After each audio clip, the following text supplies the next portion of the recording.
them when we were campaigning was we were saying, we're doing this so our daughters and our granddaughters don't have to. And now our daughters and our granddaughters will have to. And we'll be back to square one. MPs sitting under urgency tonight to pass the amendments. Yvonne Tahana, One News. Okay, I think we'll leave it there. That's the gist of the story. Mikey's got some. If people want to see that, head to onenews.co.nz if you want to see Mikey's analysis.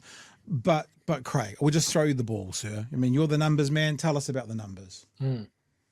So there are literally hundreds of thousands of workers right now who will be affected by this program. There are 65,000 care workers and care and support workers just in one group who will be impacted by this change.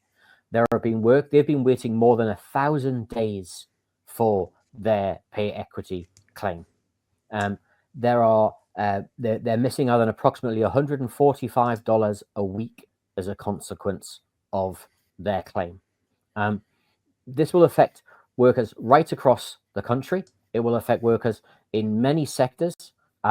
It will save the government a huge amount of money. They're not being transparent about that amount of money that they're saving.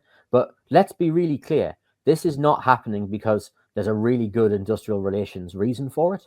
This is not happening because the current piece of legislation is unworkable.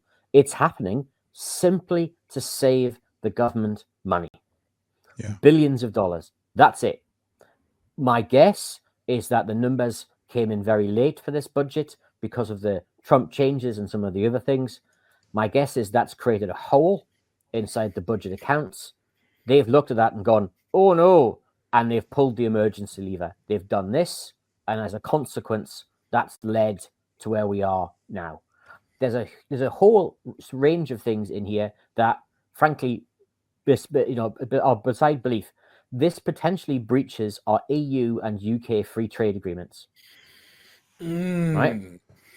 This certainly is legally arguable because you are reaching into private contracts between employers and employees, agreed under good faith, and you're changing those contracts. And to be frank, this is some of the worst legislation I've seen produced in New Zealand since my time in moving here.